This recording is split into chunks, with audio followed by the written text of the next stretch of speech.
حقق المنتخب الوطني المغربي لأقل من 20 سنة إنجازا كبيرا بعد فوزه المستحق على المنتخب الإسباني بنتيجة هدفين دون مقابل ضمن منافسات بطولة كأس العالم للشباب. المباراة انطلقت بندية كبيرة، حيث حاول الإسبان فرض سيطرتهم عبر أسلوب التيكي تاكا، لكن التنظيم الدفاعي المحكم لأشبال الأطلس وحضورهم الذهني القوي جعل الشوط الأول ينتهي بالتعادل السلبي.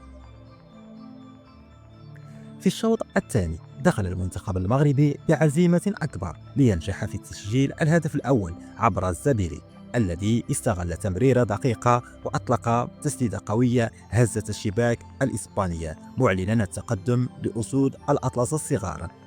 وبعد دقائق قليلة وصل المغرب ضغطه العالي ليتمكن القسمي من إضافة الهدف الثاني بطريقة رائعة أشعل بها المدرجات، وأكد تفوق المنتخب المغربي على المستطيل الأخضر. الدفاع المغربي ظل صامدا، والحارس أبدع في التصدي لمحاولة خطيرة من الإسبان ليحافظ على نظافة الشباك حتى صفيرات النهاية. وبهذا الفوز الثمين يثبت المنتخب الوطني المغربي أن لديه جيلا واعدا قادرا على التألق في المواعيد العالمية ويفرض نفسه كأحد أبرز مفاجآت البطولة.